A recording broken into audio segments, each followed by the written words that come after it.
Ministerio de Educación. Muy buenas tardes a todas y todos, bienvenidos el día de hoy. Les saluda Luis Postío Vidal, soy abogado de la Oficina General de Transparencia, Ética Pública y Anticorrupción del Ministerio de Educación, en nombre y representación de la jefa de la oficina de OTEPA, la doctora Ángela Fiorella Moreno Niño de Guzmán. Les doy la más cordial bienvenida el día de hoy a esta videoconferencia que tenemos programada para ustedes sobre el régimen disciplinario en el sector de educación.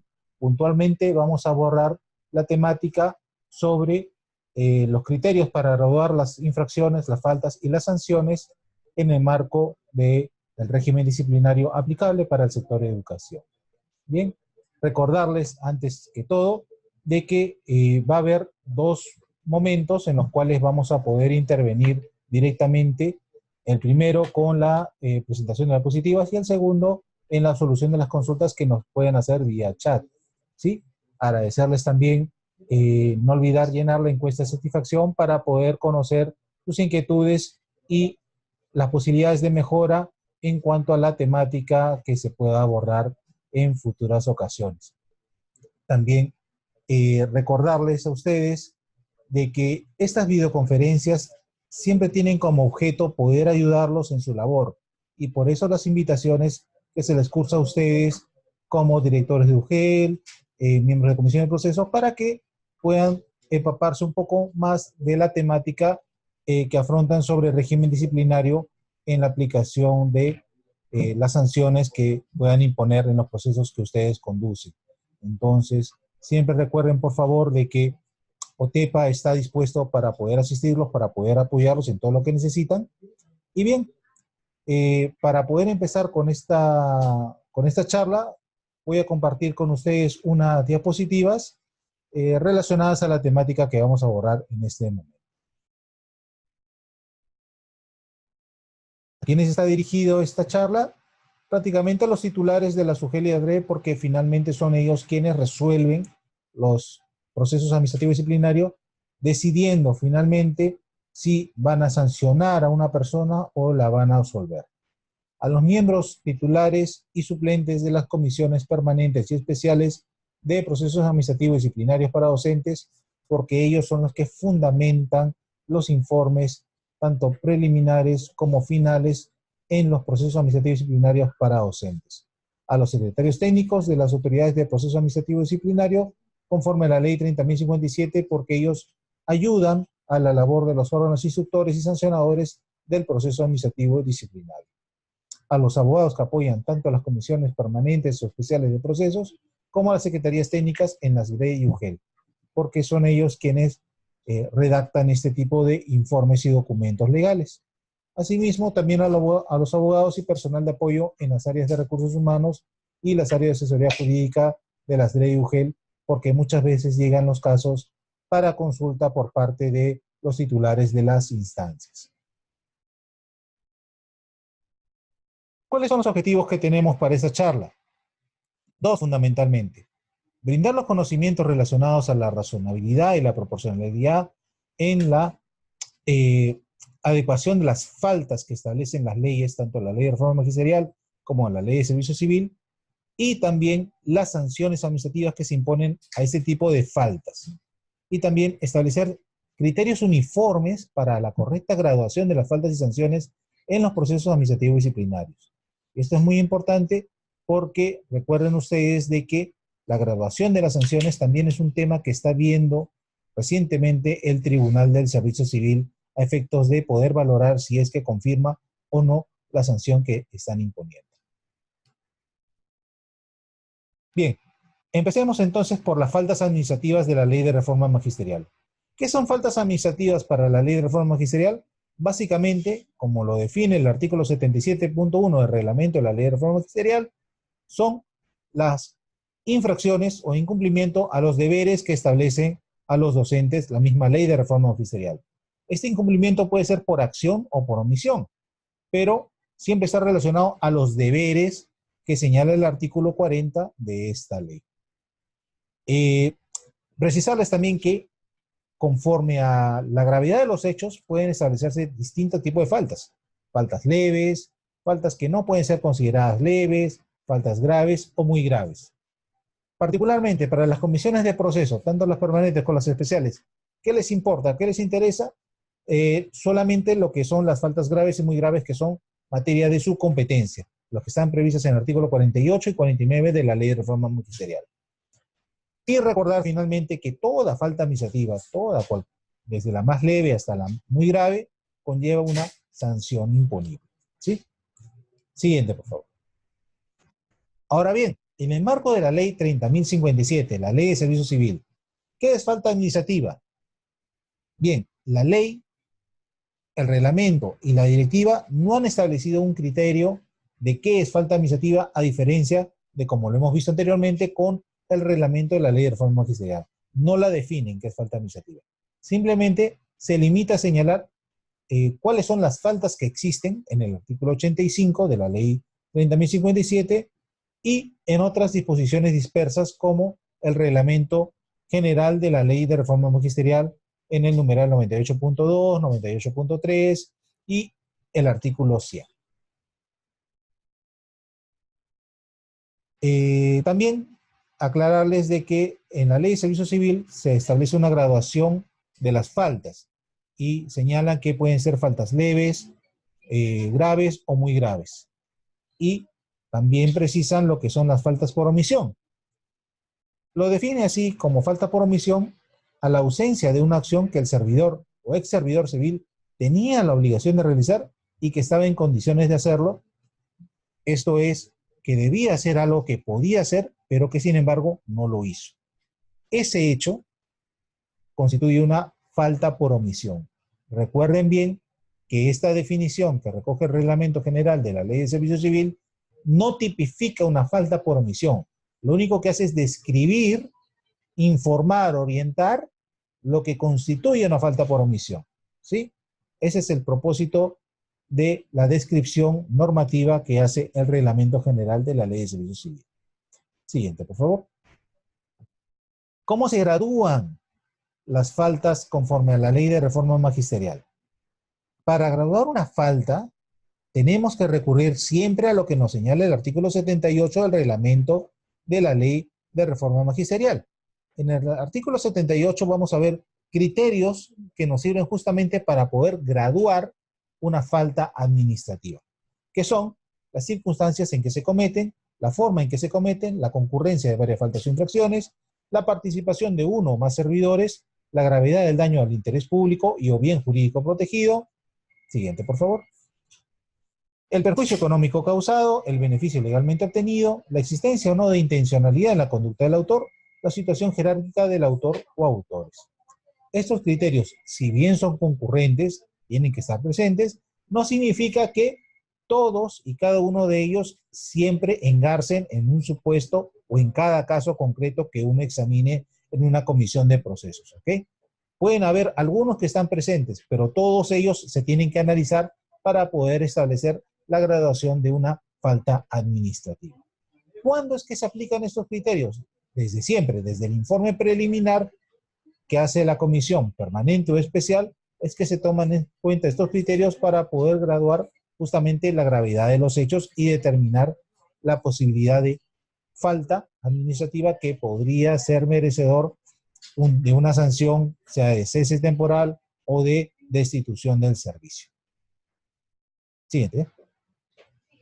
En el caso de la Ley del Servicio Civil, ¿qué criterios existen para poder establecer la graduación de las faltas administrativas?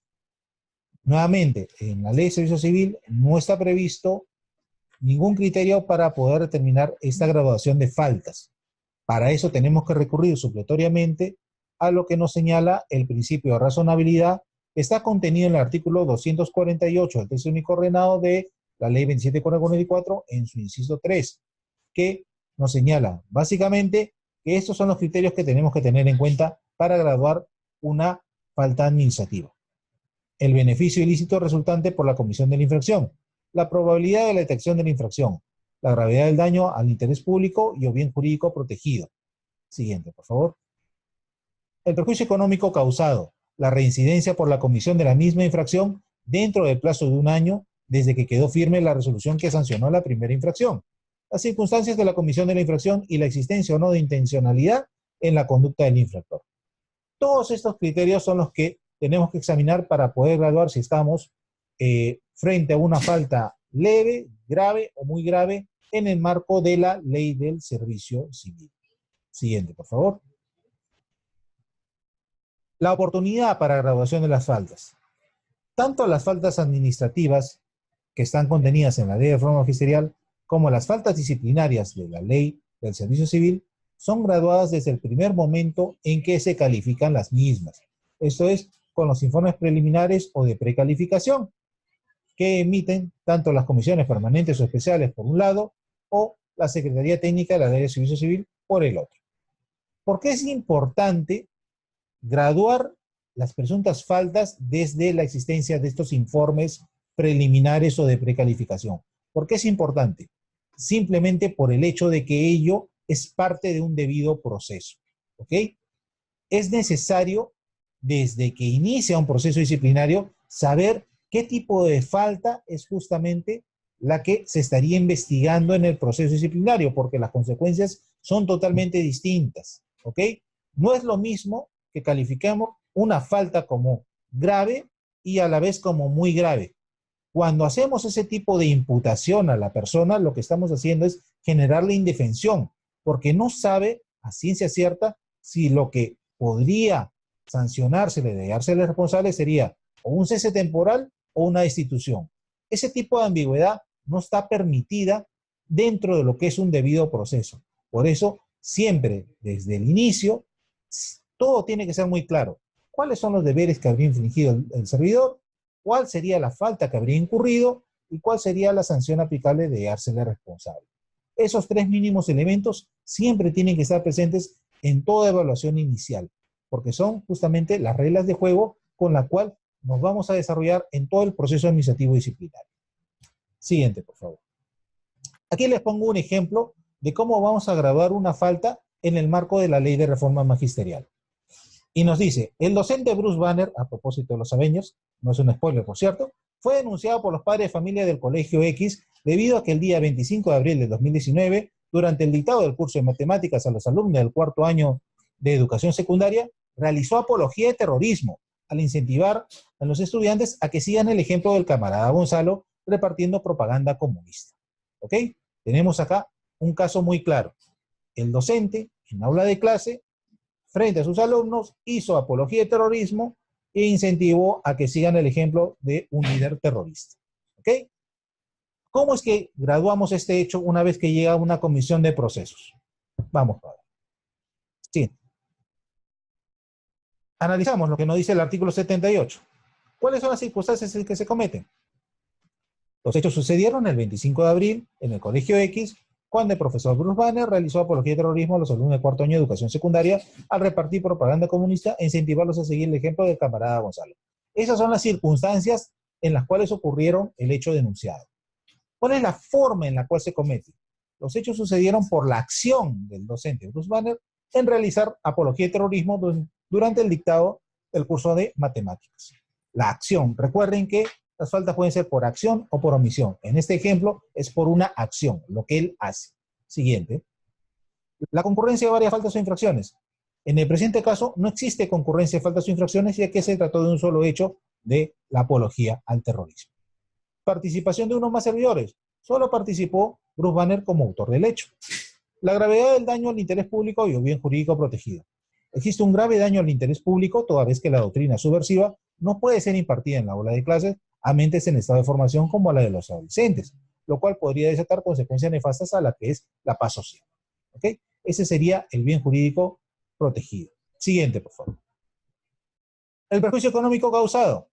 El hecho no supone la existencia de algún perjuicio económico por la presunta falta que habría cometido. Beneficio ilegalmente obtenido. En realidad, del examen que hemos hecho, no se desprende que hubiera significado un beneficio ilegalmente obtenido a Bruce Banner por la apología que realizó. ¿Existencia o no de intencionalidad en la conducta del autor? Toda persona sabe que ese tipo de actos, como la apología de terrorismo, es un delito porque está en el Código Penal, que es una ley. Y por principio de publicidad de las normas, nadie puede desconocer el contenido de una ley. Entonces, a pesar de ese hecho, la persona lo hizo. Y al hacerlo, cometió justamente un acto que para nosotros va a ser una presunta falta administrativa. Siguiente, por favor. ¿Cuál es la situación jerárquica del autor o autores? El docente goza de jerarquía frente a sus alumnos, porque acuérdense, estamos en una institución educativa donde el docente tiene esa posición de relevancia frente a sus alumnos a quienes ellos dictan esas clases. Y entonces, en base a todo ese análisis que hemos hecho, es posible inferir que los hechos configurarían una presunta falta administrativa tipificada en el primer párrafo del artículo 49 de la Ley de Reforma Magisterial por el incumplimiento o el presunto incumplimiento de los deberes contenidos en el artículo 40 en los literales B, C, K y M. Si alguno que está examinando el caso puede identificar otros deberes adicionales a los ya mencionados, lo puede realizar a través de las preguntas en la etapa posterior a esta charla, ¿ok? Pero para el ejemplo, tenemos ahí muy claro cuáles serían los deberes que habría infringido, cuál sería la presunta falta que habría incurrido y cómo es que analizamos el caso propuesto para poder determinar que sería una falta muy grave, la que habría cometido Bruce Banner, y por lo tanto, de hacerle responsable, tendría que ser sancionado con la destitución del servicio, considerando que se trata de una falta muy grave prevista en el artículo 49, primer párrafo de la Ley de Reforma Magisterial. Bien, ese fue un ejemplo en el marco de la Ley de Reforma Magisterial. Siguiente, por favor. Ahora vamos a graduar una falta administrativa, pero vinculada a la Ley del Servicio Civil, ¿ok? Y para eso tenemos el caso 2. La servidora contratada en el área de trámite y comentario de la UGEL X, Danelis Sargarin, tampoco es un spoiler de Juego de Tronos, acudió a su centro de trabajo el día 25 de abril del 2019 en estado de ebriedad, lo cual fue constatado por su compañero de trabajo y por ciudadanos quienes acudieron a la UGEL viéndola con una botella de cerveza en la mano y tambalearse al caminar, invitó a todos a celebrar con ella el inicio de una nueva temporada de la serie Juego de Tronos, existiendo constatación policial de los hechos en la cual se indicó que percibieron el olor a licor de su aliento. ¿Ok? Aquí hay varias cositas. ¿Un servidor público puede ir a su centro de trabajo en estado de ebriedad? Ese hecho, ¿cómo puede ser constatado? ¿Basta solamente con la constatación de los testigos? ¿Policial? ¿Tiene que pasar una pericia? ¿Cómo se prueba el hecho? Bien. Siguiente, por favor. Respecto a lo primero, cabe recordarles de que todo servidor tiene principios, deberes, obligaciones e incluso prohibiciones para el ejercicio de su función, ¿sí? Una de esas prohibiciones es justamente concurrir en estado de ebriedad. De lo contrario, no sería una falta muy grave. Lo segundo, si es posible probar el hecho simplemente con la declaración de testigos y demás, sí, definitivamente. Si están viendo que la persona tiene comportamiento un poco inadecuado, se tambalea al caminar, dice frases incoherentes, muestra signos de ebriedad como el tener obviamente una botella de licor en la mano, y eso además es constatado no solamente por las personas que trabajan ahí, sino también por ciudadanos e incluso por la Policía Nacional, y yo creo que tenemos muchos elementos como para poder determinar que efectivamente la persona fue en esa ebriedad. Sí, esto es a propósito justamente de las consultas que me vienen realizando de cómo es que se demuestra esos hechos. Ahora bien, yendo al punto, ¿cómo graduamos este tipo de falta? ¿Cuál sería el beneficio ilícito que habría cometido por esta infracción? No se desprende que acudir en estado de ebriedad hubiera supuesto un beneficio ilícito para la denunciada. La probabilidad de detección de la infracción. Era altamente probable que, yendo en ese estado y con una botella de cerveza en la mano, mucha gente se diera cuenta de su estado de ebriedad, pero aún así lo hizo. La gravedad del daño al interés público y o bien jurídico protegido. Existe un grave daño en este caso al bien jurídico protegido, consistente en el correcto funcionamiento de la entidad administrativa, cuando el personal que elabora acude a prestar su servicio público a la ciudadanía en estado de ebriedad. ¿Entienden ustedes? Siguiente, por favor. ¿Cuál sería el perjuicio económico causado? No habría ningún perjuicio económico por el hecho de ir en estado de ebriedad. La reincidencia por la comisión de misma infracción dentro del plazo de un año en que quedó firme la resolución que sancionó la primera infracción. En el ejemplo propuesto, no habría del informe escalafonario ningún antecedente que nos diera como resultado la reincidencia en el hecho. Circunstancias en la comisión de la infracción. Básicamente, los hechos se produjeron el 25 de abril de este año, cuando la servidora acudió a su centro de trabajo en estado de ebriedad. Siguiente, por favor. Existencia o no de intencionalidad en la conducta del infractor. como quiera que la servidora sabe que conforme al reglamento de organización y funciones de lo que él está prohibido acudir a trabajar en estado de ebriedad, y a pesar de ello, acudió ese día, 25 de abril de 2019, en estado de ebriedad, es por lo cual se determina que incurrió en esta conducta. Y por todas estas razones es posible concluir que la falta incurrida constituiría una falta muy grave que está prevista en el artículo 85, literal G, de la Ley del Servicio Civil. Siguiente, por favor. ¿Cuáles son las sanciones ahora que se pueden imponer conforme a la Ley de Reforma Magisterial? Las sanciones que se pueden imponer son 4. Amonestación escrita, suspensión sin goce de remuneraciones desde 1 a 30 días, cese temporal en el cargo sin goce de remuneraciones entre 31 días hasta 12 meses y la destitución del servicio. ¿Qué sanciones de las que he mencionado son graduables? Solamente la suspensión y el cese temporal. ¿Por qué estas? Porque son las únicas, como ustedes ven, que puede ser fijada desde 1 día, 2 días, 3 días, 4 días, 30 días, 31 días, hasta 12 meses. Esa graduación de la temporalidad de la suspensión y el cese temporal es lo único graduable en ellas.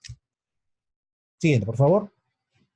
En el caso de la Ley del Servicio Civil, la Ley 30.057, tenemos 3 tipos de sanciones. La amonestación verbal o escrita, la suspensión sin goce de remuneraciones entre 1 día hasta 12 meses y la destitución del servicio. Pero también nos señala en la Directiva 02-2015 de Servir que la inhabilitación para el ejercicio de la función pública hasta por 5 años es la sanción principal solo en el caso de los exservidores. Acá quiero hacer un paréntesis, por favor, para que no malentiendan los que me estén oyendo en este momento con el término exservidor como diciendo una persona que al día de hoy ya no está trabajando, ¿ok? Porque ese no es el concepto de exservidor que recoge la Ley de Servicio Civil. Lo que nos dice la Ley de Servicio Civil para el caso del exservidor es aquella persona que comete la falta cuando ya no estaba en ejercicio de sus funciones, ¿ok? Y para eso se remite a lo que regula la Ley 27.444, a la Ley de Procedimiento Administrativo General. No es el supuesto de que el servidor comete la falta mientras está en ejercicio de sus funciones, el día de hoy, por ejemplo, pero el día de mañana renuncia y pasado le van a abrir un proceso, ¿ok? Porque ahí la falta la cometió cuando estaba en ejercicio de funciones, independientemente de que cuando le abran proceso ya no esté en ejercicio de funciones, ¿ok? Ese no es un ex servidor civil para la ley, ¿ok? Ese sí será tramitado como si fuese un servidor civil porque la falta la cometió cuando estaba en el ejercicio de funciones, ¿sí? En el caso de la inhabilitación que señala ahí la directiva, solamente está prevista para los ex servidores civiles, como ya lo he explicado hace un minuto atrás. Y bien, en este caso de la Ley de Servicio Civil, ¿qué sanciones son graduables? Solamente la suspensión y el periodo de la inhabilitación son graduables porque justamente estamos hablando de un periodo que puede ser para la suspensión entre 1 día hasta 12 meses y para la inhabilitación hasta por 5 años. Puede ser desde 1 mes hasta 5 años. Eso es graduable. Siguiente. ¿Cuáles son los criterios para graduar las sanciones conforme a la Ley de Reforma Magisterial? La Ley de Reforma Magisterial no ha previsto propiamente criterios para graduar sanciones. Así como la Ley de Servicio Civil no prevé criterios para graduar las faltas, la Ley de Reforma Magisterial no ha previsto criterios para graduar las sanciones. Y entonces tenemos que aplicar necesariamente y supletoriamente los criterios que nos señala la Ley 27.444, la Ley de Procedimiento Administrativo General, básicamente los que ya hemos mencionado anteriormente, el beneficio ilícito resultante por la comisión de la infracción, la probabilidad de detección de la infracción, la gravedad del daño al interés público y bien jurídico protegido. Siguiente, por favor. El perjuicio económico causado, la reincidencia por la comisión de la misma infracción dentro del plazo de 1 año, desde que quedó firme la resolución que sancionó la primera infracción, las circunstancias de la comisión de la infracción y la existencia o no de intencionalidad en la conducta del infractor. Todos estos criterios son los que tenemos que tener en cuenta al momento de que tenemos ya nuestro informe final y ya hemos determinado la responsabilidad del hecho que se le atribuyó a título de cargo al procesado o la procesada. ¿Ok?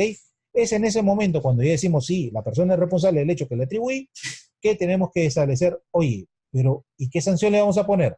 Si estuviéramos frente a un caso de cese temporal, ¿por qué es que le podemos poner en un caso 31 días y por qué en un mismo supuesto a otra persona le imponemos ese por 12 meses? ¿Cuál es la graduación que se hace entre un hecho y el otro? Pese a que son casos similares, justamente estos criterios nos van a servir para poder establecer un estándar en la forma en la cual nosotros estamos atribuyendo la magnitud de las sanciones en los procesos administrativos disciplinarios y hacen razonable la sanción a la misma. Siguiente, por favor. En el marco de la Ley de Servicio Civil, sí nos establece básicamente cuáles son los criterios para poder establecer las sanciones. La grave afectación a los intereses generales o bien jurídicos protegidos por el Estado, el ocultar la comisión de la falta o impedir su descubrimiento, el grado de jerarquía y especialidad del servidor civil que comete la falta, entendiendo que cuanto mayor sea la jerarquía de la autoridad y más especializadas sus funciones en relación a las faltas, mayor es su deber de conocerlas y apreciarlas debidamente. Las circunstancias en que se comete la infracción. Siguiente, por favor. La concurrencia de varias faltas, la participación de uno o más servidores en la comisión de la falta o faltas, la participación de uno o más servidores en la comisión de la falta o faltas, la reincidencia en la comisión de la falta, la continuidad en la comisión de la falta, el beneficio ilícitamente obtenido, de ser el caso, y las autoridades deben prever que la comisión de la conducta sancionable no resulte más ventajosa para el infractor que cumplir las normas infringidas o asumir la sanción.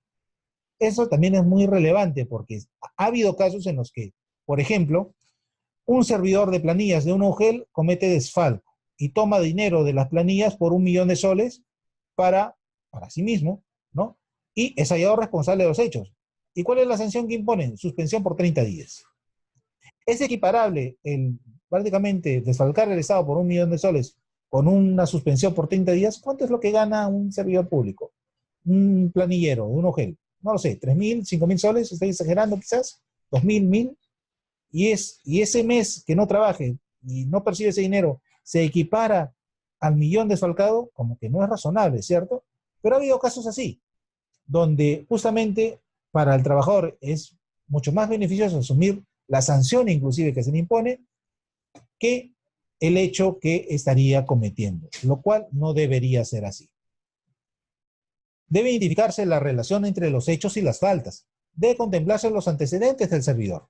Y para imponer una sanción debe cumplirse lo exigido en el artículo 103 del Reglamento General de la Ley de Servicio Civil, que básicamente es lo mismo que ya hemos dicho anteriormente.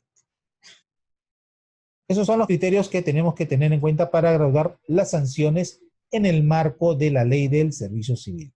Me gustaría que en estos momentos pudieran usar el chat para poder hacer sus consultas al respecto, porque estoy seguro que más de uno de ustedes tiene casos similares en los que no sabe cómo graduar una sanción y sería bueno que los vayan colocando, que estos serán respondidos luego del periodo del intermedio para poder recoger sus consultas.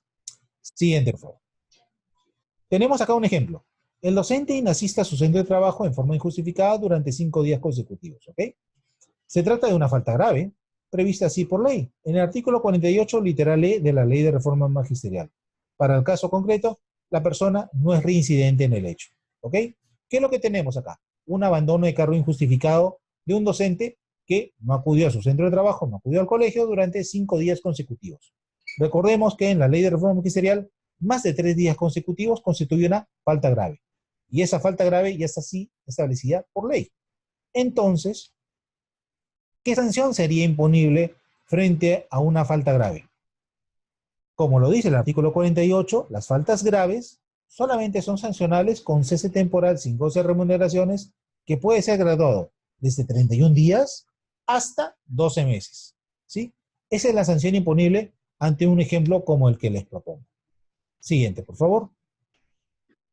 ¿Es razonable, entonces, preguntarnos, en el caso propuesto que se le sanciona al docente con cese temporal en el cargo por 6 meses sin goce de remuneraciones? Realicemos el ejercicio, ¿ok? En el caso propuesto, yo les dije que el docente inasistió 5 días consecutivos, ¿ok? Prácticamente una semana, de lunes a viernes. ¿Cuánto es lo que gana un docente? X soles, ¿ok? Ese docente que gana X soles al mes, puede saberse cuánto es lo que estaría perdiendo por esa inasistencia justificada de esa semana, porque recuerden que es sujeta a descuento, ¿sí? Entonces, el docente ha perdido esa remuneración de esa semana. El hecho de inasistir durante 5 días, que es una falta grave, desde luego, merece, justifica, es razonable que sea sancionado con 6 meses sin goce de haber, desde mi punto de vista, me parece desproporcionado, irrazonable, ilógico y además contrario al principio de razonabilidad que por una falta tan minúscula de 5 días se esté sancionando al docente con 6 meses sin goce de remuneraciones. Es demasiado drástico dada la gravedad del hecho. Siguiente pregunta que nos hacemos. ¿Es razonable que ante una falta grave, debidamente acreditada, se le sancione con destitución de servicio a un docente? Mismo ejemplo. La persona inasiste durante 5 días consecutivos.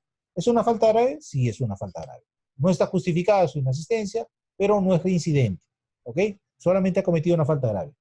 ¿Puede destituírsele por esa falta grave? No. Como ya hemos explicado anteriormente, las sanciones están graduadas conforme a las faltas. Si yo cometo una falta leve, seré sancionado con amonestación. Si yo cometo una falta no tan leve, seré sancionado con suspensión de 1 a 30 días. Si yo cometo una falta grave, seré sancionado con cese temporal, sin goce de remuneraciones de 21 días o hasta 12 meses. Y si yo cometo una falta muy grave, solo ahí sí sería posible que me destituyan del servicio conforme a la gravedad de los hechos. Entonces, esto viene a raíz de justamente varias consultas que me vienen vía correo electrónico donde me dicen, sí, es que yo instauré por una falta grave, pero ¿qué pasa? Durante el proceso yo me enteré de que no solamente había cometido A, que es lo que le imputé en la resolución de instauración, sino también cometió B y C. Por lo tanto, yo quiero destituirlo por A más B más B. Eso es totalmente ilegal. ¿Ok? No se puede hacer eso. Como ya les he explicado desde el inicio de la charla, el propósito de graduar faltas y sanciones obedece al debido proceso. ¿Ok? Si ustedes tienen un proceso ya instaurado por una presunta falta grave, no es posible que ese proceso lo culminen diciendo que hay una falta muy grave y que por eso se le destituye. ¿Sí? Las faltas graves se sancionan solamente con cese temporal. Si ha cometido la falta, la sanción es cese temporal. Si no ha cometido la falta, lo que corresponde es absolver. Y a eso viene justamente la siguiente consulta. ¿Es razonable que ante la duda en la comisión de una falta muy grave por parte de un docente se le imponga una sanción de cese temporal en el cargo sin goce de remuneraciones? No. Recuerden ustedes que la duda favorece a la persona, al procesado en este caso.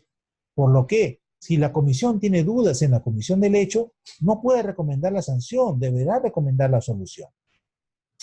Y aunque a ustedes no les parezca, mis estimados oyentes, esas 3 preguntas que he formulado, que para algunos parecerán jocosas u obvias, vienen siendo consultadas recurrentemente vía correo electrónico a mi persona. Es por eso que me motivó el hacer esta videoconferencia con esa temática y tocar justamente esas 3 consultas recurrentes en algunas UGELs del Perú.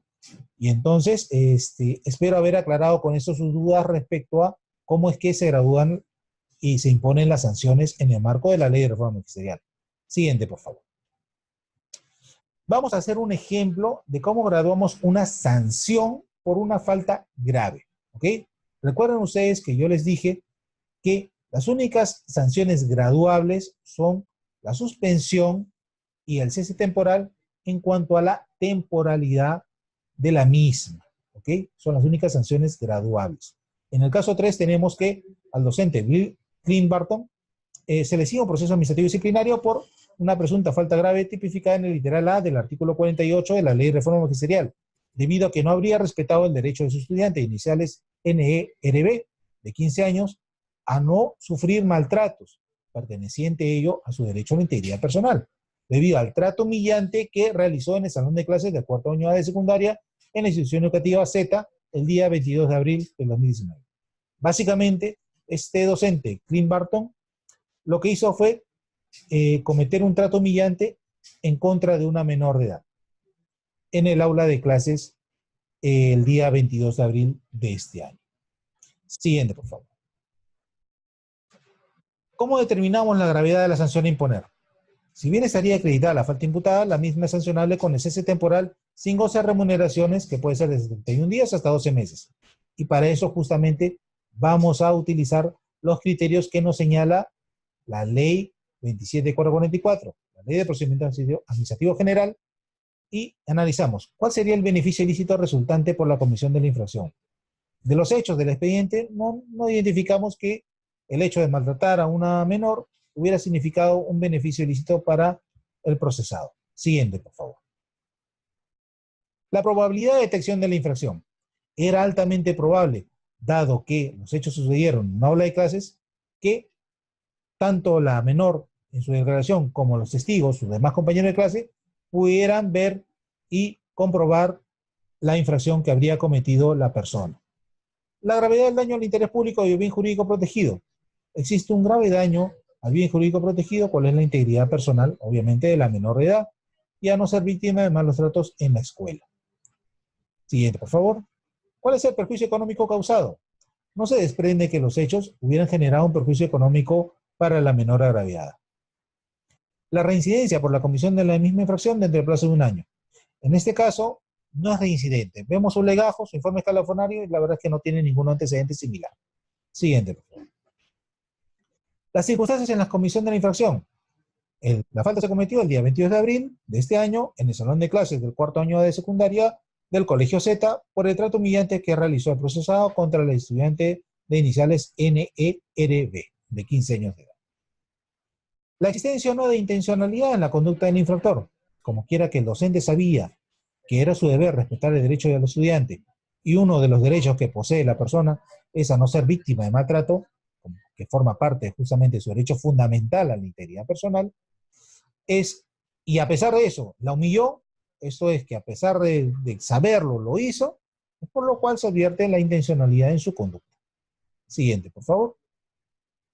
En base a todo ese análisis, en mi percepción particular y justamente para efectos didácticos, yo propondría que la sanción a imponer a Clint Barton por el trato humillante cometido sea del cese temporal por 2 meses, sin goce de remuneraciones. Esa es mi opinión respecto al caso propuesto y conforme al análisis que he realizado.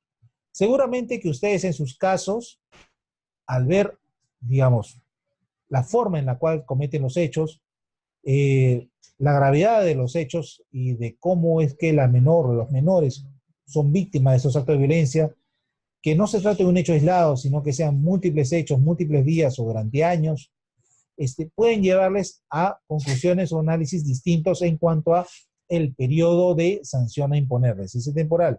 Ustedes digan, no, pero 2 meses es muy poco, tal vez en mi caso debería ser 3 o 4. Efectivamente. El ejemplo propuesto es muy básico y muy simple. No pongo 31 días, ¿por qué? Porque me parece que la sanción por 31 días es solamente para casos muy límite, para aquellos casos en los que no podemos ir menos del mínimo legal, ¿me entienden? O sea, para algo ya muy simple. Pero si vamos a examinar más hechos de violencia, más afectados, otras formas, no solamente violencia psicológica tal vez, sino también violencia física, en fin, pueden haber criterios que justamente nos sirvan, y eso tiene que estar ahí plasmado en esta narración, nos sirvan para poder justificar por qué es que al caso concreto lo sancionamos con 3, 4, 5 o 10 meses de cese temporal sin goce de remuneraciones. Ese es el objeto justamente de poder fundamentar adecuadamente la graduación de las sanciones, que uno puede entender las razones que tiene la administración para poder sancionar un hecho de esta forma y no de otra. ¿Ok? Siguiente, por favor. Acá vamos a tocar un caso conforme a la ley del servicio civil, en el caso número 4. Al auxiliar de educación Arestar se le sigue en proceso administrativo disciplinario por la comisión de actos de hostigamiento sexual en agravio del menor de iniciales MARK de 14 años, a quien le dijo que era un joven muy guapo y que quería tener relaciones con él, ya que ella podía morir en cualquier momento y que quería saber lo que era el sexo antes de eso, conforme a la conversación vía Facebook sostenida el día 24 de abril. ¿Ok? Tenemos ahí un caso donde una servidora pública, un auxiliar de educación, sujeta a régimen laboral de decreto legislativo 276, hizo esta propuesta sexual vía Facebook a un menor de edad o un menor estudiante en el colegio de 14 años. Bien, siguiente, por favor. ¿Cómo es que graduamos los hechos una vez que ya determinamos la responsabilidad de la persona? Recurrimos a los criterios que ya están en la ley del servicio civil. grave afectación a los intereses generales o a los bienes jurídicamente protegidos por el Estado. En el ejemplo, existe una grave afectación al bien jurídico protegido consistente en la indemnidad sexual del menor de iniciales en vía ARK debido a la insinuación sexual realizada por la servidora pública vía Facebook. Siguiente, ocultar en la comisión de la falta o impedir su descubrimiento. No se desprende que la procesada hubiese pretendido ocultar la comisión del hecho o impedir su descubrimiento de alguna forma. Siguiente, por favor. El grado de jerarquía y especialidades del servidor civil que cometa la falta, entendiendo que cuanto mayor sea la jerarquía del autor y más especializadas sus funciones en relación con las faltas, mayor es su deber reconocerlas y apreciarlas debidamente. La procesada era auxiliar de educación en el Colegio Z, encontrándose subordinada a la dirección del plantel. En este caso, no habría una relación de jerarquía, ¿no? Las circunstancias en que se comete la infracción. Los hechos se produjeron el día 24 de abril del 2019, cuando vía Facebook la servidora le dijo que quería tener relaciones sexuales al alumno de iniciales tal, de 14 años. Siguiente, por favor. La concurrencia de varias faltas. En el presente caso no existe reincidencia o concurrencia de varias faltas. La participación de uno o más servidores en la comisión de la falta o faltas. Solo participó la servidora pública Ariastat como autora del hecho. Siguiente, por favor. La reincidencia en la comisión de la falta. No se aprecia de su legajo que la procesada sea reincidente en los hechos denunciados. La continuidad en la comisión de la falta. La falta no es continuada, sino que fue de ejecución instantánea. Solamente hubo esa propuesta ese día conforme a la conversación vía Facebook. El beneficio ilícitamente obtenido, de ser el caso. No se aprecia que la procesada hubiese obtenido algún beneficio ilícito del hecho. No se habría consumado el hecho de la propuesta sexual. Siguiente, por favor. Entonces, acorde a lo señalado en los considerandos precedentes, es posible apreciar que la falta cometida por la procesada es una muy grave y como consecuencia debería ser sancionada con la destitución del servicio. ¿Ok? Aquí estamos graduando justamente una sanción a imponer en base a un hecho concreto, como fue el caso del hostigamiento sexual a un estudiante. Bien, espero haber con esto aclarado cómo es que se gradúan faltas y sanciones con la ley de reforma magisterial, con la ley de servicio civil y cómo es que se gradúan también las sanciones que son graduales con la ley de reforma magisterial y con la ley del servicio civil. Siguiente, por favor. Como conclusiones, ¿qué podremos tener? ¿Qué ideas podemos rescatar de todo ello? Es necesario que al momento de calificar faltas se utilicen los criterios necesarios para establecer su gravedad conforme a la normativa aplicable. Ley de reforma magisterial, ley de servicio civil. Solo en el caso de sanciones graduables se requiere recurrir a los criterios legales para justificar la misma, atendiendo a la gravedad de la falta cometida. Eso es importante porque, nuevamente, ha habido casos, y lo sigue habiendo desafortunadamente, en los cuales la comisión conoce de un hecho que es una falta muy grave por ley. Sigue el proceso como una falta muy grave y termina sancionando como si se tratara de una falta leve o no tan leve. Eso es indebido, ¿ok? Y justamente lo que queremos con esto es darle las herramientas y darles el conocimiento de cómo poder encauzar debidamente los procesos disciplinarios y no cometer ese tipo de arbitrariedades. Que si yo fuera, digamos, una persona que quisiera hacer algún tipo de mala información respecto a cómo es que se están llevando los casos en las UGELs, mostraría la denuncia, que diría, por ejemplo, hostigamiento sexual en agravio de un estudiante de 10 años de edad, y finalmente la sanción que se le pone, amonestación escrita. ¿Ok? No es razonable, no es dable que dada la magnitud de los hechos se termine sancionando con una forma de sanción que no corresponde a la gravedad de la falta incurrida. Y lo mismo pasa con la ley de servicio civil, como en el ejemplo que algunos podrían considerar muy burdo de que el planillero desfalca al Estado por X suma de dinero y al final simplemente sancionado como con una palmadita en la espalda, vete a tu casa 30 días que al día 31 te regresas y aquí no pasó nada. Ese tipo de sanciones también desafortunadamente vienen siendo impuestas en algunas UGELs. Entonces lo que queremos es justamente evitar que este tipo de situaciones se produzca y establecer criterios uniformes en las cuales, por ejemplo, si en la UGEL AIJA se comete o están investigando el abandono de cargo de un docente y este docente inasistió durante 5 días, que la sanción que imponga la UGEL AIJA en este caso sea equiparable a la que imponga la UGEL 3 en Lima, ¿ok? Por el mismo hecho, porque el docente acá en la UGEL 3 también faltó 5 días consecutivos a su colegio, ¿ok? Porque tampoco es dable que a nivel nacional la UGEL AIJA puede imponer una sanción X y por los mismos hechos en la UGEL 3, en Lima, se impone una sanción Y, ¿ok? No es dable. Si se tratan de los mismos hechos y conforme al razonamiento ya expuesto, que existan sanciones muy discordantes y contradictorias inclusive respecto a faltas que son de la misma naturaleza, ¿ok? Entonces, yo entiendo que cada caso sea complejo, que cada caso amerite por parte de la persona, por parte de la entidad, la institución, del abogado a cargo, un examen minucioso, acopiar pruebas y determinar así la viabilidad de que si es una falta grave o muy grave, o si debe ser sancionado con cese temporal o con destitución. Eso lo entiendo perfectamente. Lo que queremos es justamente ayudarles a ustedes a poder discernir de una mejor manera y conforme a ley cuáles son los criterios que nosotros tenemos en cuenta para poder decir que un caso es una falta grave o muy grave y que un caso de falta muy grave tiene que ser sancionado con un cese de X días o X meses y no con destitución de servicio, por ejemplo. ¿Sí? Bien, recordarles también, siguiente por favor, que tenemos canales por los cuales nosotros siempre vamos a atender sus consultas. ¿Ok? Mi nombre es ahí, Luis Postigo Vidal. Mi correo electrónico es lepostigo@mineo.gov.p. El teléfono de la oficina, el 615-5800, el anexo 26657, y siempre vamos a estar ávidos para poder recibir sus consultas, sus inquietudes que tengan sobre cualquier tipo de duda en materia disciplinaria. ¿Sí? Bueno, acá vamos allá a venir un corte, agradeciéndoles por su interés y participación en esta videoconferencia. El corte va a ser breve, alrededor de unos 5 minutos, para poder recabar sus inquietudes y venir para poder continuar con la solución de las consultas que pudieran tener sobre la materia que hemos tratado el día de hoy o cualquier otra relacionada al régimen disciplinario que pudieran hacerme a mi persona. Por mi parte, muchas gracias por su atención. Muy buenas tardes a todos y todos. Bienvenidos para esta segunda parte de la videoconferencia programada para el día de hoy por parte de OTEPA. Les saluda Luis Postigo Vidal, abogado de la oficina de OTEPA, y vamos a empezar respondiendo las consultas que nos han hecho vía chat.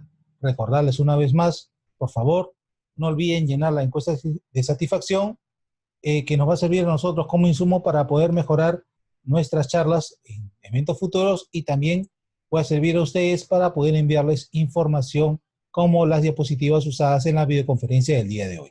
¿Sí? Empezamos entonces con la solución de sus preguntas. UGEL AIJA, buenas tardes. ¿Se le puede sancionar a un docente contratado con destitución? Es la primera pregunta que nos formula. Buenas tardes, UGEL AIJA. Efectivamente, a un docente contratado se le puede sancionar con destitución. Eso está establecido en el artículo 43 de la Ley de Reforma Magisterial. Siguiente consulta de la UGEL AIJA. ¿Cómo se acredita o con qué medios probatorios el maltrato físico o psicológico por parte de un docente? Bien, recordar que el maltrato físico o psicológico son acciones que realiza un docente muy normalmente dentro del aula de clases.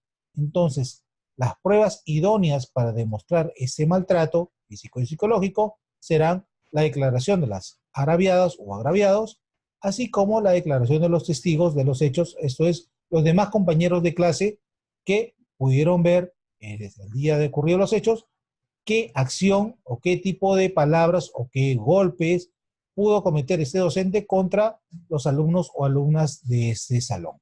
¿Sí? Entonces, básicamente, las pruebas estelares para poder acreditar esos hechos, si ocurren dentro del aula de clases, en pleno salón de clases, en plena desarrollo de clases, será la declaración del agraviado o agraviada y la declaración de los testigos. Continuamos entonces. Ugel Quispicanchi.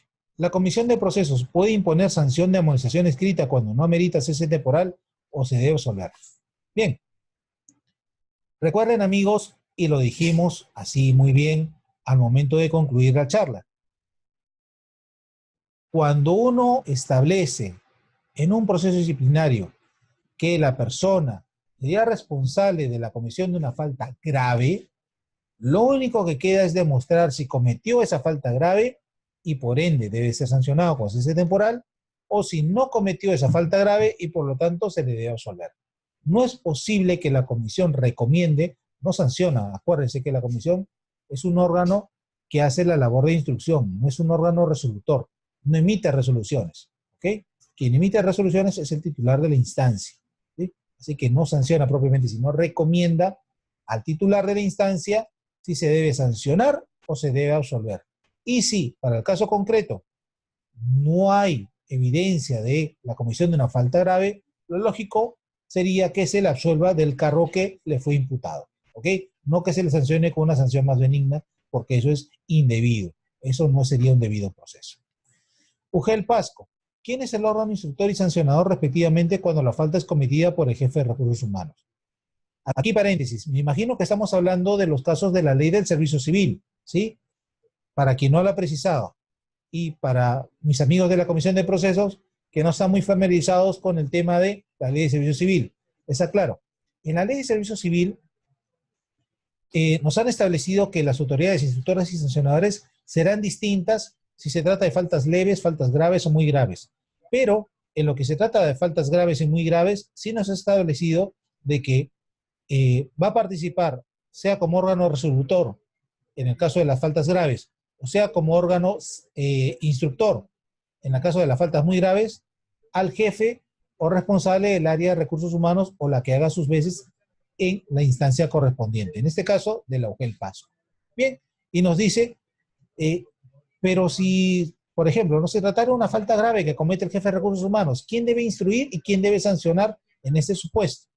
Obviamente, él no se va a poder investigar a sí mismo. ¿Y quién tendrá que establecer quién es el competente? El titular de la instancia. Entonces, ante una denuncia que reciba el secretario técnico contra el jefe del área de recursos humanos, el jefe de recursos humanos no se va a poder procesar a sí mismo por esa presunta falta grave, ¿es cierto? Será el titular de la instancia que actúe en ese caso como un órgano instructor, porque es su superior inmediato, y para el sancionador, que no pueda actuar él mismo tampoco, tendrá que establecer justamente la abstención del jefe de recursos humanos y disponer el director del OGEL quién debe actuar en su reemplazo, porque obviamente no se va a poder resolver un caso contra sí mismo, ¿sí? Ese es en el ejemplo de la suspensión, y lo mismo sería para la institución. Básicamente, siempre que el jefe de recursos humanos no pueda actuar por sí mismo, va a tener que abstenerse y será el titular de la instancia quien disponga qué funcionario, por ejemplo, se me ocurre el jefe del área de asesoría jurídica, que lo sustituya para ese proceso administrativo disciplinario en concreto, sea como órgano instructor o como órgano sancionador. El OGEL 2, La Esperanza, nos consulta. Si el director de una institución educativa suspendió clases un día por una actuación del Día del Padre y se le instaura proceso, ¿se le podría sancionar con una amonestación? Aquí estamos hablando de que se le ha instaurado por una presunta falta leve al director de esa institución educativa. No lo está diciendo en la pregunta.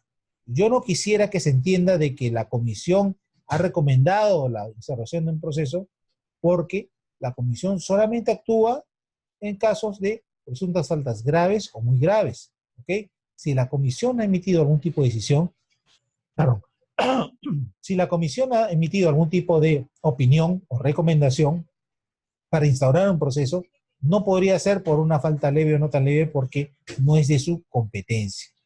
Solo en el supuesto de que el informe preliminar hubiera dicho que se encuentran frente a un tipo de falta leve y que por ello debe ser enviado en la denuncia al área de recursos humanos, es por lo cual, perdón, es por lo cual podría hacerse esa derivación para que el jefe de recursos humanos instruya el proceso por falta leve y termine con la sanción de amonestación escrita.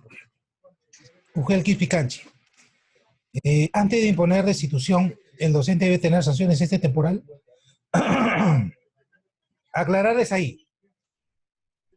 Dentro de lo que es la ley de reforma magisterial, no se ha establecido de que las sanciones tengan que ser consecutivas unas a otras. Ejemplo, un docente no puede ser sancionado con suspensión si antes no se le sanciona con amonestación. No se le puede sancionar con cese temporal si es que antes no comete faltas que lo sancionen con suspensión. Y no se le puede destituir si antes no se le sanciona con cese temporal. Ese tipo de graduación no existe en ningún marco jurídico del país.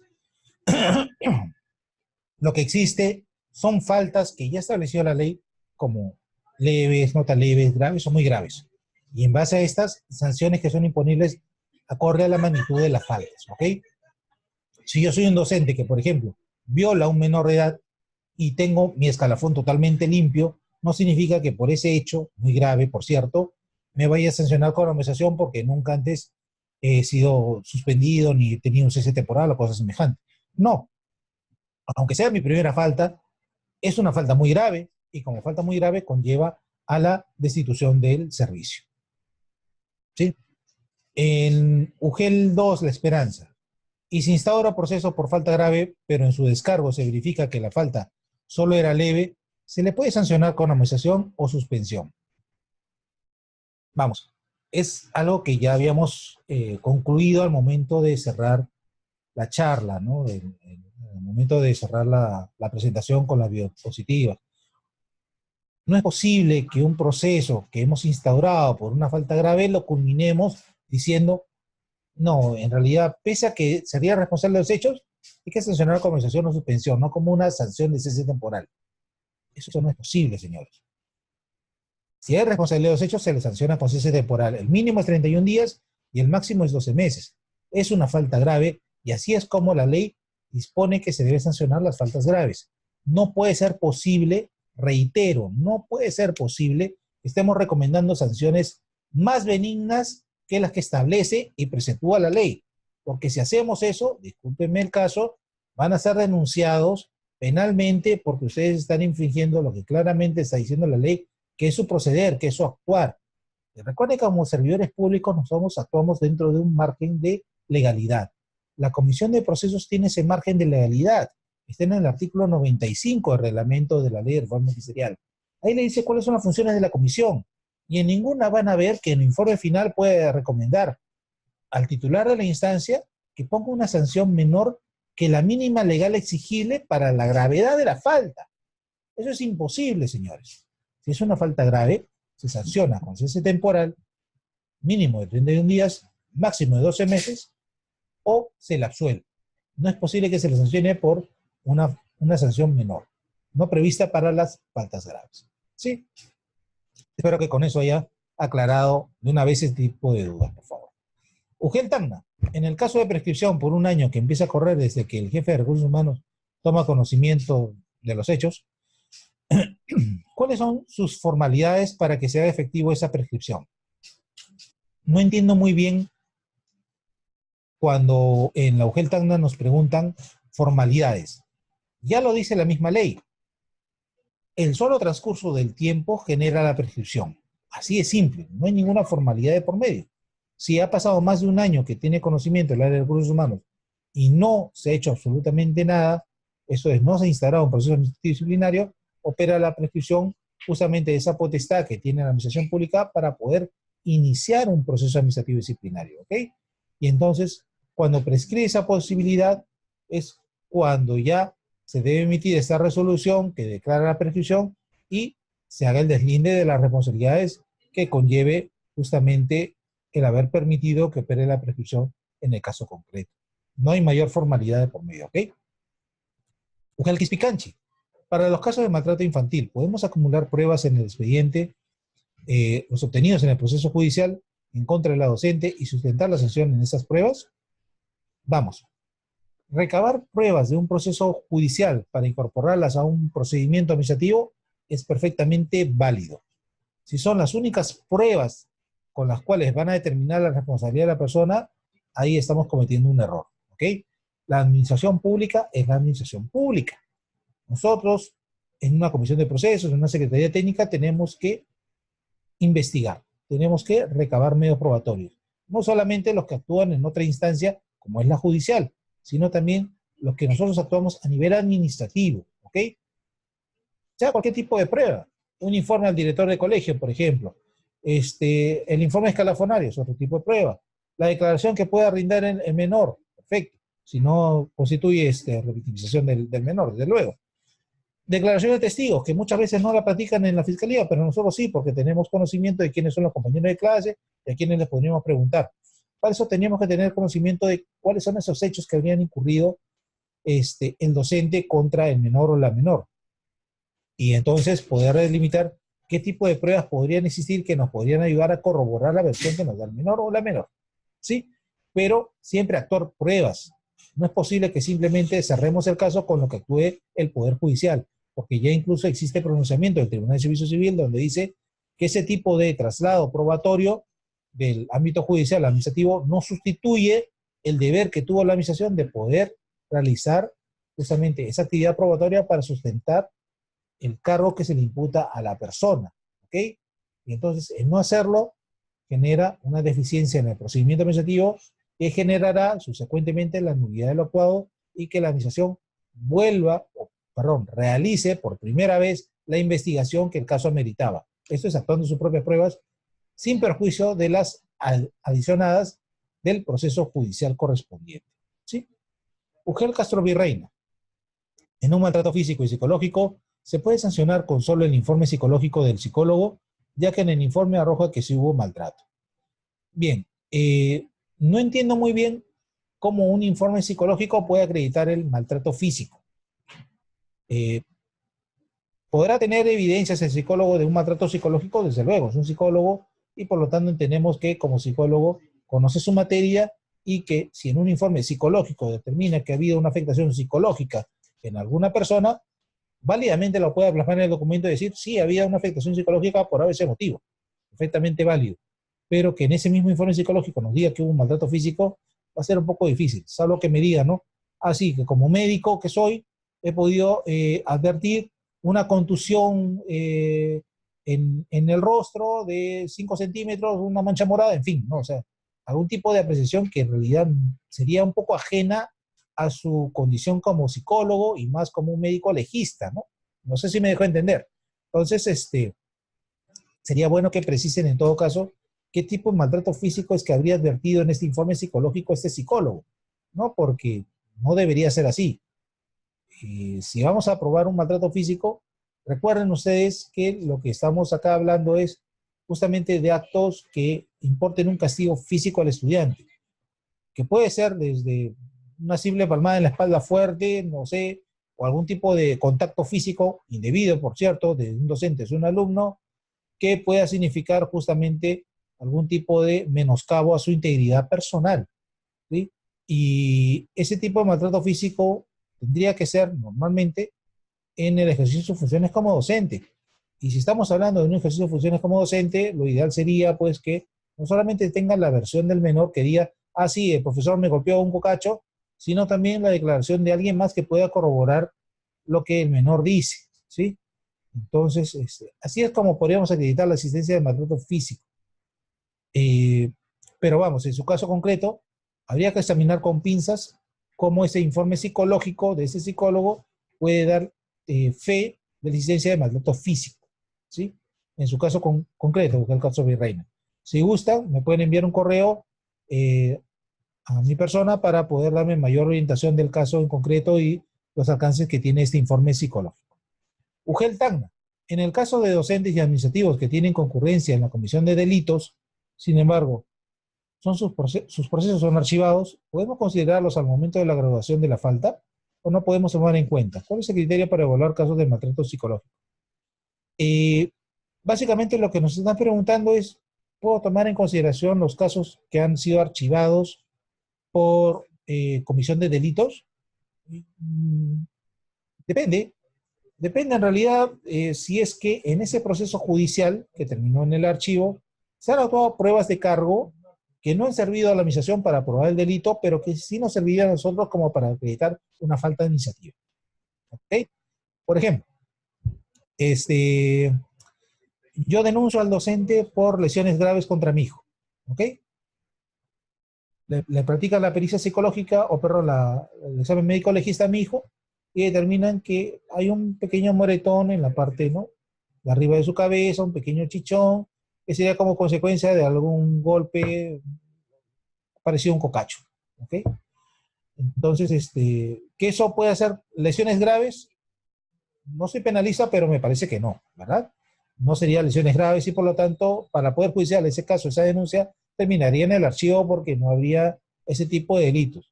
Pero vamos, si esa pericia me puede significar o me puede arrojar algún indicio de que efectivamente el docente golpeó un cocacho a mi hijo, que es un tipo de maltrato físico, ese tipo de prueba sí me serviría para el procedimiento administrativo. ¿Entiende usted? Entonces, en base a su consulta, sí sería posible siempre y cuando las pruebas actuadas en este proceso archivado por esos delitos tengan relación o relevancia respecto a la presunta falta que habría cometido la persona a la cual voy a procesar, porque si no tiene ninguna relevancia o incidencia, no debería ser incorporado. Y lo siguiente que preguntan ahí es,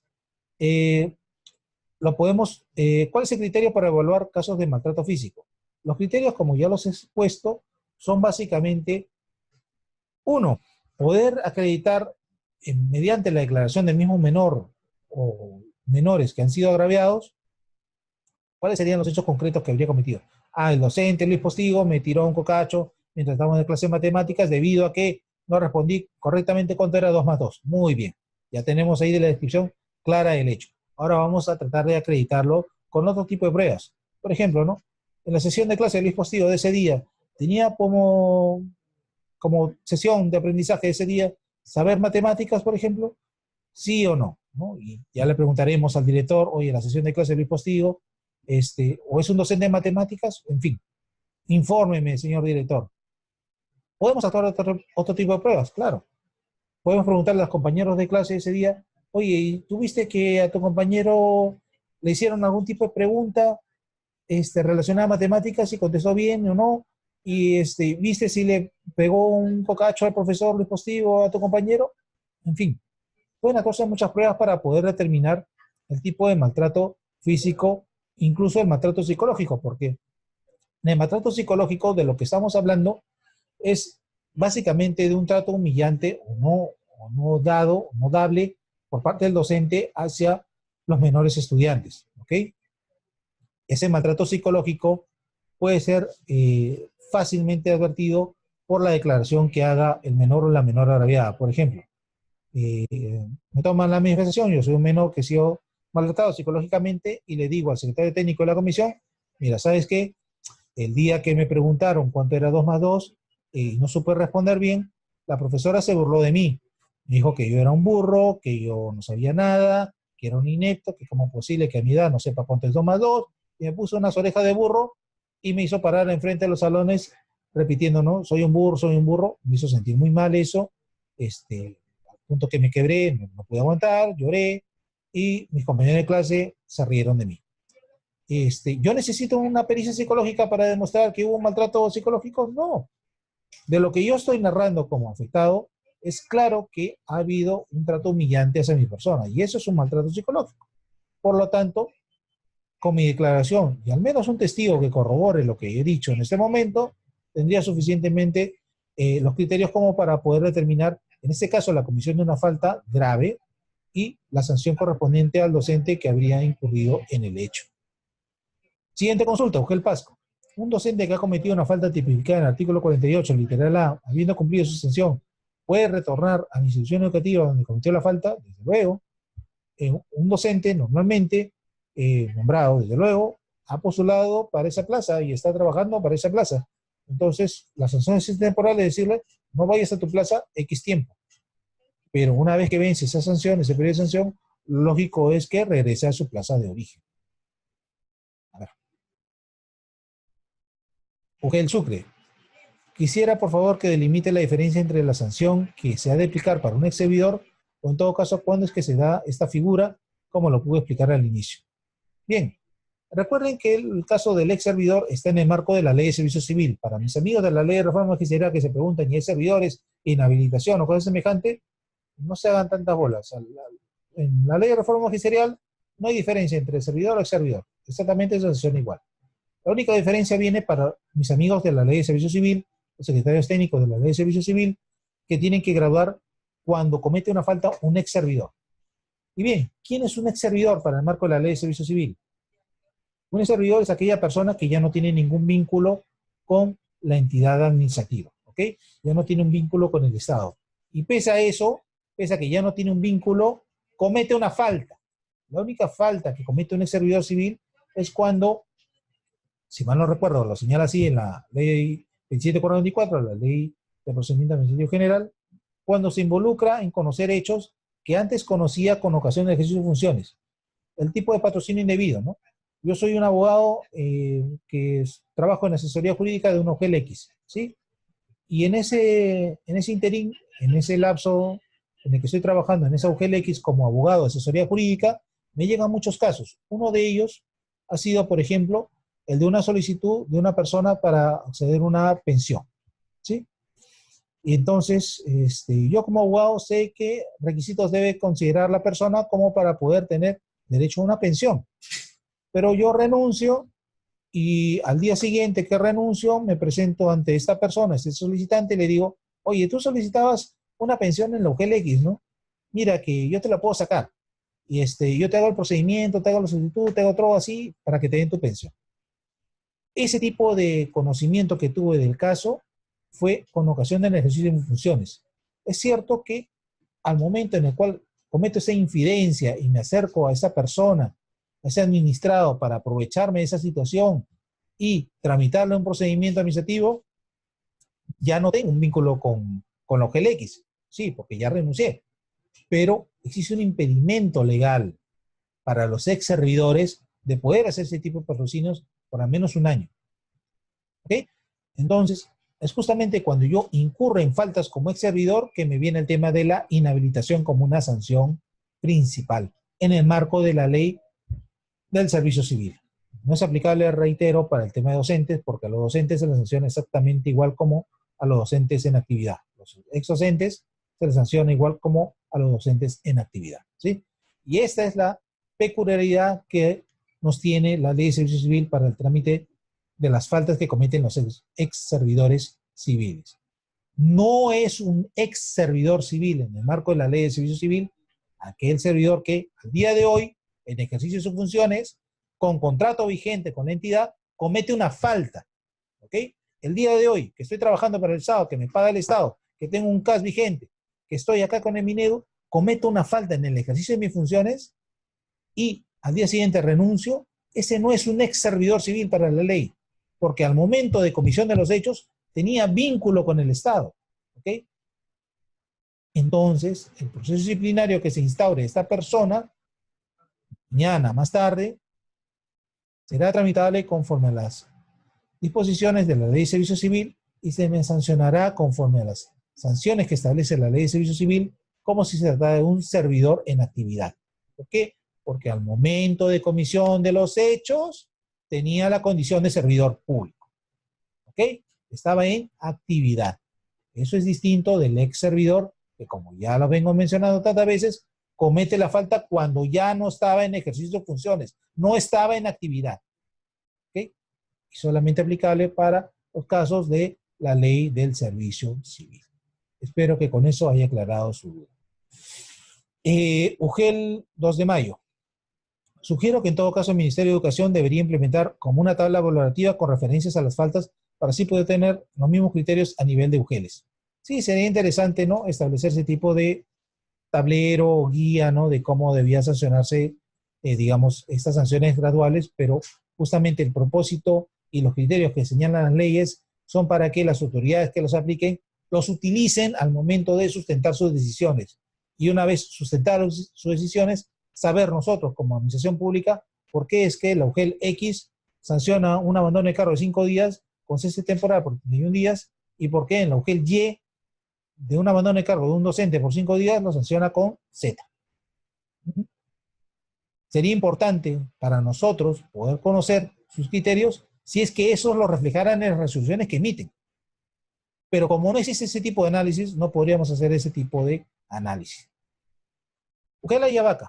Si varios funcionarios y servidores han incurrido en una falta de negligencia en el desempeño de sus funciones, ¿quién asumiría como órgano instructor si algunos casos en su jefe Si varios funcionarios y servidores han incurrido en una falta de negligencia en el desempeño de sus funciones, ¿quién asumiría como órgano instructor si algunos casos en su jefe inmediato?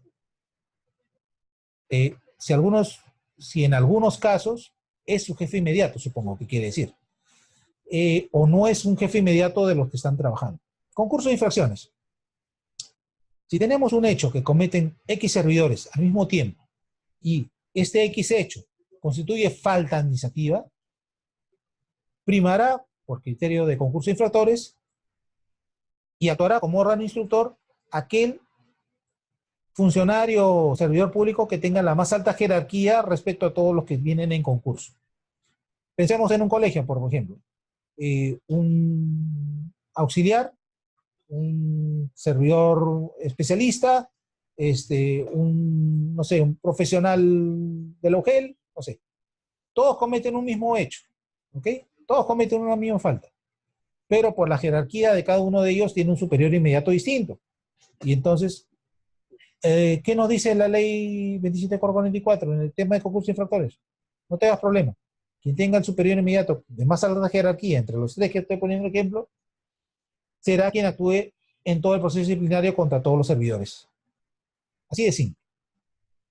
Pero ojo, estoy hablando de un concurso de infractores, ¿ok? Para que se aplique la regla del concurso de infractores, ¿qué significa?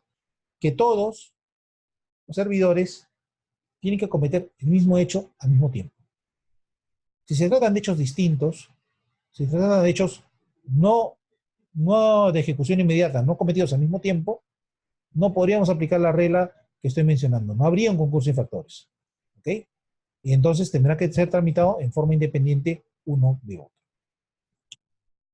UGEL Santa Cruz, a un docente contratado en un caso por presentar documentos falsos después que se hace todo el proceso de investigación y se determina que cometió la falta, se le resuelve el contrato, ¿también se le puede inhabilitar? Me están diciendo que a un docente contratado por presentar documentos falsos se le ha resuelto el contrato, ¿ok? O sea, después de la investigación que han hecho, han dispuesto que le han resuelto el contrato a la persona. Más que responder su pregunta, me gustaría que me la aclaren después. UGEL Santa Cruz, ¿cómo es que le han resuelto el contrato a una persona sin un proceso previo? Porque recuerden de que las causales para la resolución del contrato conllevan, muchas de ellas, a un proceso previo. Para poder determinar que efectivamente ese documento que presentó es falso, tendría que haber seguido un proceso previo. No me lo explican, pero me imagino que lo siguieron. Espero que así sea. Y de haber sido ese el caso, y demostrar en ese proceso previo que sí, la persona presentó un documento falso, ya tienen la resolución. No cabría la inhabilitación. La inhabilitación, que está señalada en el reglamento de la ley de reforma magisterial, es una consecuencia directa o accesoria, no es una sanción. Entonces, que se le puede inhabilitar, ya la persona por incurrir en el hecho estaría inmersa en la causal de inhabilitación. Si mal no recuerdo, es el artículo 241 del reglamento de la ley de reforma magisterial que así lo establece. Pero es algo que tiene que disponer la ley de recursos humanos, ¿sí? No es una sanción administrativa y, dicho sea de paso, la resolución del contrato tampoco es una sanción administrativa. Pero bueno, eso es lo que ustedes explican en el caso concreto y es la orientación que le podríamos brindar al respecto. UGEL AIJA, en el caso de que una IE se pierde una laptop y tan solo el director de la institución cuente con la llave donde se guardaba la laptop, ¿quién es el responsable de la pérdida y qué sanción debe ser impuesta por la comisión? A ver, el responsable de todos los bienes de una institución educativa siempre será el director de la institución educativa, ¿ok? Y eso viene por el artículo 55 de la Ley General de Educación, con llave o sin llave, ¿no? Mientras que esté dentro de lo que es la institución educativa de la cual él dirige, es responsable por todos los bienes que están en la institución educativa. ¿Cómo se sanciona ese tipo de faltas? Dependerá de la magnitud de los hechos. Aparentemente, una laptop podría ser una falta muy grave y conllevaría a su cese temporal sin goce de remuneraciones entre 31 días hasta 12 meses. Eso. UGEL Pisco. ¿Qué pasa si el titular en su prerrogativa determina una amonestación escrita? No entiendo su consulta. ¿Qué pasa si el titular decide sancionar con amonestación escrita? Es su prerrogativa. Si él como funcionario público conoce que, digamos, un hecho de hostigamiento sexual solo puede ser sancionado con destitución y a pesar de eso lo sanciona con amonestación escrita, pues eso es responsabilidad. O sea, él está cometiendo el hecho. Las sanciones penales que vengan posteriormente serán de su persona, porque él está justificando que en uso de su prerrogativa dice, no, yo no voy a poner esa sanción de destitución, sino que A mí me parece que bastaba con la amonestación escrita, a pesar de que se tratara por ley de una falta muy grave. Eso, eso es decisión. UGEL 2, La Esperanza. Si la CEPAT le dio trámite a un caso, es decir, le notificó al denunciado para que se su descargo y recibió el descargo, que luego verifica que se trata de una falta leve, ¿podría amonestar o suspender antes de haber instaurado? ¿O se debe derivar el área de personal y esta área debe tratar? A ver. En el caso concreto, UGEL Esperanza, me están diciendo de que cuando llega una denuncia a ustedes, como comisión de proceso, lo que hacen es trasladarla al procesado para que absuelva, y después de que lo absuelve, ustedes reciben para recién ahí decir, oye, sí, eso sería una falta leve, no tan leve, grave, muy grave. Porque si es así, me gustaría que me aclaren esa situación, ya que ese procedimiento no está previsto en la Ley de Reforma Ministerial, ni en su reglamento, ni en la norma técnica aprobada por Resolución Ministerial a 091-2015 Minedu. ¿Okay? El descargo del procesado solo viene después de que se ha instaurado un proceso disciplinario, no antes, no una etapa de calificación de la denuncia. ¿Okay? Y entonces, si ustedes tienen esa práctica, podríamos conversarlo para poder establecer, digamos, los aciertos o desaciertos de ese tipo de prácticas que no es dable por ley. Y no es dable por ley porque justamente es labor de la comisión calificar la denuncia. No es el denunciante quien tiene que hacer descargo de una denuncia, porque justamente lo que estamos haciendo es dilatar el tema de los 30 días que tenemos por ley para poder calificar una denuncia y ampliarlo a X días más, porque le estamos dando a la persona, al denunciado, la posibilidad de hacer un descargo. Y para hacer un descargo le estamos dando un plazo. Y entonces, ¿de qué descargo estamos hablando si no ha habido un cargo de por medio? Si no simplemente hay una denuncia. Y esa denuncia justamente tiene que ser objeto de calificación. Se han puesto a pensar que con el conocimiento de la denuncia por el denunciado, podría adoptar una serie de acciones tendientes a evitar que la comisión pueda en algún momento recabar medios probatorios para probar los hechos que se denuncian. No sé, si a mí me denuncian por hostigamiento sexual y yo me entero el día de hoy de que me han denunciado por hostigamiento sexual, ¿no creen ustedes que mi persona con ese conocimiento haría todo lo posible, en caso sea responsable, desde luego, para poder evitar de cualquier manera que se me pueda sancionar por ese hecho? ¿No le parece razonable y lógico eso? Y entonces, ¿por qué pondríamos en conocimiento al denunciado de la denuncia desde el momento en que recibimos como comisión?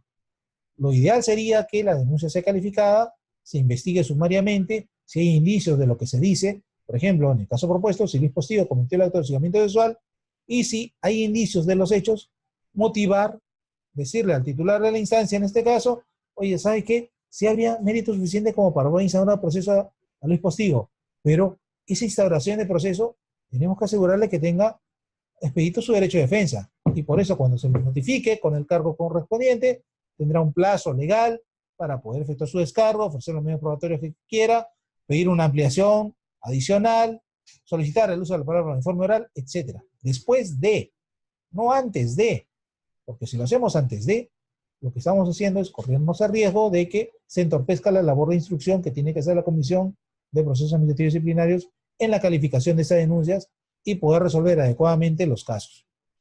En un caso típico de violencia sexual, lo que hacen los docentes es acudir a los padres de familia para poder otorgarles una suma de dinero y evitar la persecución y la consecución del proceso administrativo disciplinario que culmine con una sanción hacia su persona.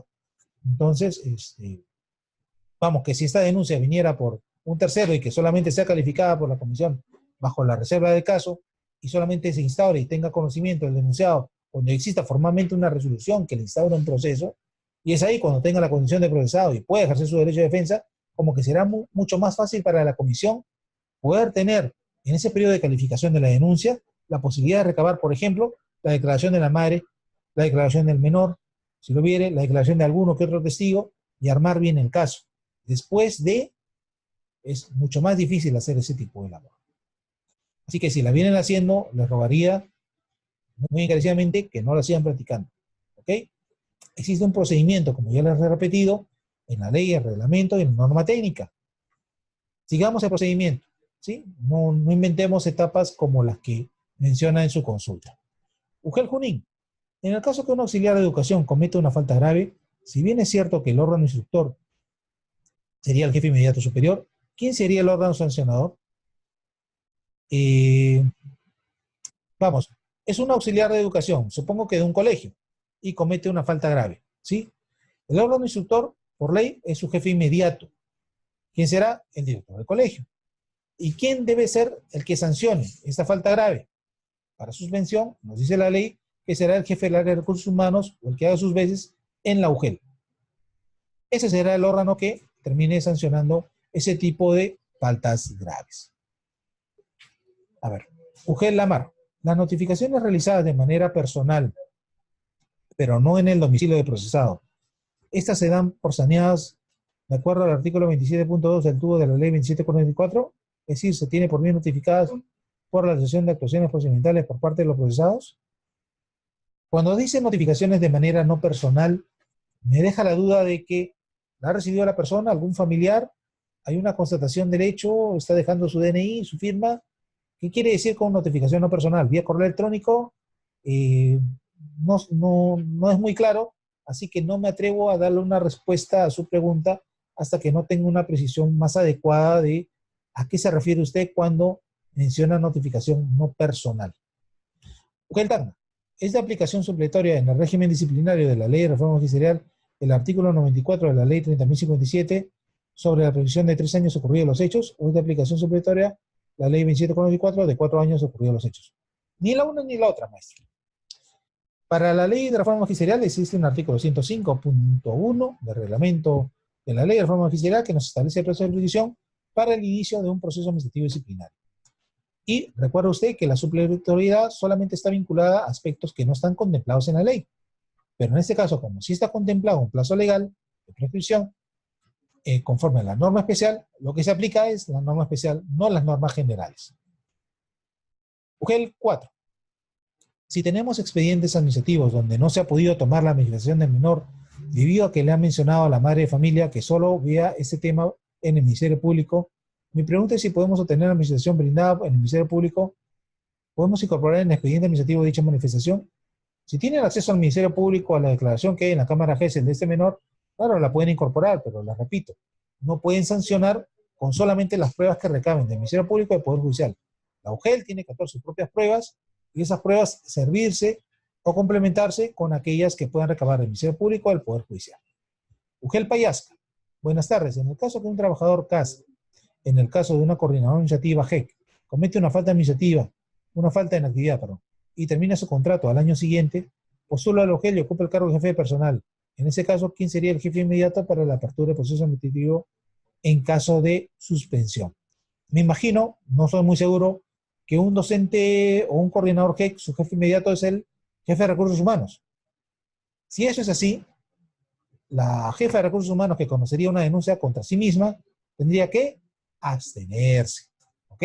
Se abstiene de conocer eso, eleva al superior inmediato, el superior inmediato determinará quién debe actuar como órgano instructor en ese caso. Así de simple. A ver, UGEL Junín. Si se le sanciona con destitución a un docente contratado, ¿cuál sería el tiempo o plazo de inhabilitación del docente contratado? Si se le sanciona con destitución, estamos hablando de la destitución por una falta administrativa, conforme a la ley de reforma magisterial, el plazo legal es no menos de 5 años. ¿Okay? Eso está en el artículo 52 de la ley de reforma magisterial. ¿Cuál sería el tiempo? Justamente uno de los conceptos será la determinación o la graduación de las sanciones, recuerda usted. Dependerá de ustedes cuánto tiempo fijen para el tema de la inhabilitación. Normalmente no dicen nada en cuanto al periodo de inhabilitación, por lo que el mínimo legal es 5 años y se entiende que la institución es por 5 años. A ver, UGEL Payasca. En una institución educativa GEC, si se da la pérdida de bienes en una institución educativa, ¿quién es el responsable? ¿El director de la institución educativa o la coordinadora administrativa?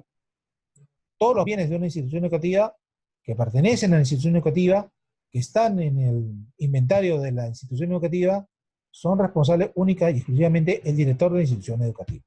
¿Sí? El director de la institución educativa es responsable administrativo de todos los bienes que posee la institución educativa. UGEL Tacna. Si el caso es complejo, ¿se puede ampliar el plazo de la comisión para clarificar la falta? Desafortunadamente no, maestro. Yo entiendo que hay casos más fáciles y otros más difíciles para poder investigar, pero el plazo es el mismo. Inclusive, recuerden ustedes que en el tema de los hostigamiento sexual, a propósito de la modificación que introdujo el decreto legislativo 1410, el plazo se ha reducido. Ya no es 30 días para calificar una denuncia, sino 15 días para poder hacerlo, y tampoco son 45 días para resolverlo, sino también se reduce a la mitad. Entonces, no es posible, y hay casos inclusive en el que el plazo es menor que el legal. La hija.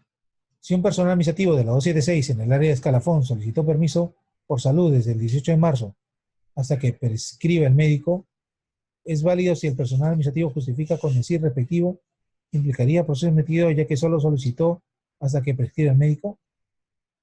Nunca he visto un descanso médico ilimitado, pero me parece que esto no funciona así, ¿verdad? El descanso médico tiene que tener un periodo de inicio y un periodo de fin. No puede ser otorgada una licencia médica hasta el infinito, ni hasta que se acabe la botella de aceite o cosas semejantes. Tiene que haber un documento como un CID que diga el plazo de inicio y el plazo de fin. Por lo que tendríamos que sujetarnos justamente a ese tipo de plazos para poder establecer la procedencia de este pedido de la licencia con goce de haber y, por lo tanto, determinar por cuánto va a durar esta licencia del docente o de la persona que esté justificando con este certificado médico. Bien, muchas gracias a todos y todas por su participación el día de hoy. Les agradezco infinitamente su asistencia hasta estas horas. Yo sé que son personas muy ocupadas y les agradezco por su atención y sus consultas hasta este momento. Recuerden ustedes que siempre tenemos los canales para poder atenderlos vía presencial, si vienen por aquí, correo electrónico o por teléfono. Recuerden también, por favor, llenar las encuestas de satisfacción, colocar sus correos electrónicos para poder enviarles la diapositiva usada el día de hoy. Por mi parte, Luis Postigo se despide dándole las gracias a todos ustedes. Gobierno del Perú. El Perú primero.